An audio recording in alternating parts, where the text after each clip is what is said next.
on regarde le momentum, regardez, avec la grosse réaction de l'Inter dans le dernier quart d'heure. Est-ce que ça veut dire, on va revoir les occasions effectivement, que l'Inter aurait pu jouer autrement et peut avoir des regrets quand on voit la manière dont ils ont réussi à être dangereux en finalement assez peu de temps? Non, on peut pas dire qu'ils aient pas eu la tactique, la bonne tactique. Si on regarde les expected goals, là aussi, ils sont 2 fois supérieurs côté Inter que côté Manchester City. Oui, effectivement, ça c'est le paradoxe de ce match. On va voir le tableau de bord également, hein, vous le voyez, que effectivement les expected goals, donc la valeur des occasions, assez largement supérieure, hein, presque 2 fois plus pour l'Inter de Milan. Match paradoxal, hein, Habib. Oui, paradoxal, mais moi, je pense qu'il faut féliciter l'Inter Milan parce qu'ils ont fait le match qu'il fallait faire. On n'a jamais vu une équipe de l'Inter Milan être extra spectaculaire. C'est une équipe qui essaye de justement bien défendre, être équilibrée. Elle sait qu'elle a les atouts offensifs pour faire la différence. Donc, je pense qu'ils ont fait le match qu'il fallait parce que j'ai rarement vu City être autant en difficulté dans la construction du jeu pour se procurer des occasions. Vous avez montré les XG, même si l'occasion de Lukaku, à mon avis, fait grimper le XG de façon significative, mais ce qui est sûr, c'est que pour moi, ils auraient pu à un moment donné l'emporter parce que ça a été un match très serré. Donc il faut féliciter, je pense, l'adversaire de City parce que ça a été compliqué pour les hommes de Guardiola. Et ça aurait été difficile de jouer différemment parce qu'on l'a vu en première période qu'à chaque fois qu'ils essayaient de sortir, les interistes, ils avaient des coups à jouer derrière les Citizens et ils se sont beaucoup méfiés de ça aussi, les hommes de Simone Inzaghi. Finalement, ça s'est joué à rien parce qu'avec un peu plus d'efficacité, ils auraient pu l'emporter. Parce qu'à l'arrivée, on compte les occasions de City sur c'est un doigt, quoi. Un seul doigt. Voilà, c'est ça. Il n'y a pas eu d'occasion. Une deuxième réaction, Nathan Ake, le défenseur néerlandais avec Dominique Herman. Nathan, you just won the Champions League. How does it feel? Gagner avec des champions. Quel est votre sentiment? C'est incroyable, c'est irréel. On s'est battu tellement dur pour ça. Il y a 2 ans, on n'a pas réussi à l'avoir, mais on l'a fait. Pourquoi c'était aussi compliqué ce soir? Il y a plusieurs facteurs pour expliquer ça. L'Inter n'est pas une équipe facile à jouer, c'est une équipe difficile, physique, mais je pense qu'on n'a pas fait le meilleur match de notre saison.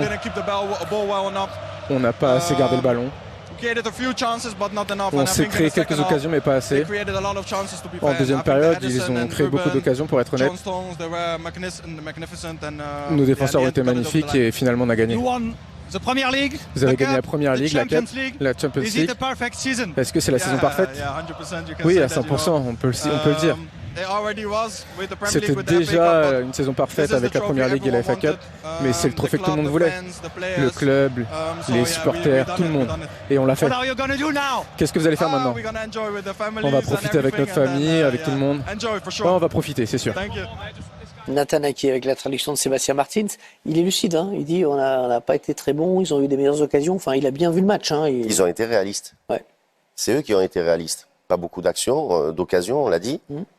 1, 2, et ils gagnent par le plus petit écart. Donc on se retrouve dans une situation où oui, ils étaient sur le papier favoris. Oui, on pensait qu'ils allaient l'emporter d'une manière beaucoup plus évidente, beaucoup plus facile. Et à l'arrivée, non. Mais bon, c'est quand même une victoire des Citizens, donc chapeau à eux. Ce qui est drôle juste dans le foot, c'est que là ce soir, ils étaient moyens, ils gagnent. Ça vaut peut-être toutes les fois où ils méritaient 100 fois de gagner et qu'ils n'ont pas gagné, quoi. C'est un peu tout le paradoxe du football qui me fait un peu sourire. Donc encore une fois, ce soir, il y a un côté qui est irrationnel et j'adore ça. Et rassurant. Ouais. Moi je t'ai voté sur les biens, moi ça va parler de l'Inter. Ils ont fait leur match, ils ont pas démérité. 14 tirs pour 6 cadrés, toi, plus que City. Non, toi, mais tout le monde les attendait, tu vois, non, ils vont se humilier et tout. Non, franchement, ils ont tenu le match, ils ont tenu leur rang, ils ont eu beaucoup d'occasions. Après, dommage, Guardiola avait une chance aujourd'hui incroyable. Il n'y a qu'une seule explication, c'est qu'il a demandé pardon à Yaya Touré et à Eto'o. Pour moi, il n'y a que ça comme explication. Parce que d'habitude, il n'a pas beaucoup de chance, mais là, il avait une chance incroyable. Rien que la tête sur la barre, qui remet la tête, ça va carrément sur Lukaku, qui est pas titulaire. La dernière occasion, Ederson qui la sort, un miracle carrément. Ou Lautaro Martinez qui oublie ses coéquipiers. Non mais il avait une chance incroyable, Guardiola. C'est un truc de fou. Même marqué sur un coup comme ça, c'est un truc de fou. Mais déjà, Lukaku qui est pas titulaire, je comprends pas. Tu vois, oui, Dzeko était là pour sa taille pour jouer en pivot. Lukaku aussi aurait pu jouer en pivot. Il était là pour amener du nombre de la surface. Il a juste ramené du nombre sur le terrain. Non, parce que honnêtement, pour moi, il était effacé. Il y avait que Lautaro qui essayait de se démener tout seul en première mi-temps. Mais à Lukaku, il est rentré en deuxième mi-temps à la 60e minute. Il a beaucoup plus apporté que lui. Donc pour moi, Lukaku aurait dû commencer. Il a eu une occasion, mais il a mis sa tête sur Ederson. Dommage. Il a eu l'occasion où il est contre le tir de son coéquipier. Bah, il fait pas exprès. Il fait pas exprès, c'est pas de sa faute.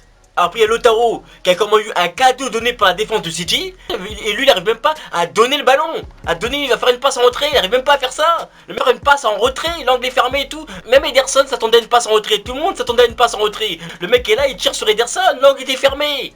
Non, mais c'est ça aussi. À force de vouloir être le héros, tu finis par être le traître. Là, t'as trahi l'équipe, là. T'as trahi l'équipe. Il te suffisait juste de passer à Lukaku ou à Brozovic, je pense qu'il est en train de venir. Non, sur Ederson. Je me dis, il y a que deux raisons à ce comportement. C'est soit un gros niveau d'égoïsme, mais là, on est vraiment à un gros niveau, parce que même à Ronaldo, qui ont dit il y a un ego, il aurait fait la passe. Donc, soit t'as un gros niveau d'égoïsme, soit t'as un gros niveau de myopie. Parce que là, je veux dire, tu vois pas bien les choses. Tu vois pas bien les distances. Parce que là, Ederson, franchement, tout le monde... Non mais franchement, même moi de la télé, j'ai vu, il me dit, ah non, c'est fermé. Tu peux pas tirer, c'est impossible. Je pense que c'est plus le problème de vue, parce que le mec, il voit pas les distances, mais le pire, c'est que le mec ne voit pas ses coéquipiers. C'est pire, c'est ça le problème, c'est pire. Si vous êtes dans votre équipe, vous avez un mec qui joue que pour lui, c'est compliqué. Donc à Lautaro, voilà, l'occasion de Lautaro, bah, elle est passée dans le vent. L'occasion, je pense que c'est du Marco, t'as carrément sur la barre, ensuite sur Lukaku, mais bon... Tu vois, les Interistes, ils ont pas démérité. Ils ont pas démérité. Divaco qui était là, qui a carrément fait un marquage. La cure, t'as Bernardo Silva. Il a carrément dû rentrer. Il a carrément dû migrer. Il a carrément dû se dézoner vers le milieu parce qu'à droite, il en pouvait plus. Avec Divaco, c'était même pas un marquage à la culotte. C'était un marquage au caleçon. Ah, il le suivait partout. Il en pouvait plus. Pareil pour Brozovic au milieu du terrain. Je vous dis, un Croate en cache un autre. Vous avez essayé d'humilier Modric. Brozovic s'est vengé. Il a vengé Modric. Brozovic, c'était même pas un footballeur. C'était un douanier. Ah, carrément pour Gundogan ou Rodri, pour passer au milieu, fallait un visa ou un passeport. À limite, tu vois, des bonnes blessés. C'est pas là, il était pas blessé, il n'arrivait plus à passer, il pouvait pas. Brozovic était tout le temps derrière. Quand on va bien que son impact et tout, Rodri, même s'il avait son but et les autres, ils ont pas eu le même rendement, que lors des autres matchs. Ils ont pas eu le même rendement, c'était différent. Même Onana qui était là, franchement, c'était un mur. Même si bon, il s'est pris le but de Rodri, mais en première mi-temps, même le reste après, il a fait des arrêts, il fallait les arrêter. C'était un mur. Lui, dans ses veines, c'est pas du sang qui coule. C'est du ciment. Vraiment. Cette équipe de l'Inter a vraiment surpris City. Après, dommage qu'il jouait en coup. Enfin, par coup, quoi. En contre-attaque et par coup. Mais franchement, si l'Inter avait posé le ballon et avait privé City du ballon aussi pendant au moins 10 à 15 minutes et avait fait des attaques placées, je pense que l'Inter aurait pu gagner. Pour moi, ils auraient pu gagner. Après bon, faut changer la tactique, mais faut aussi avoir les joueurs avec aussi. Inzaghi a fait ce qu'il avait et ce qu'il pouvait.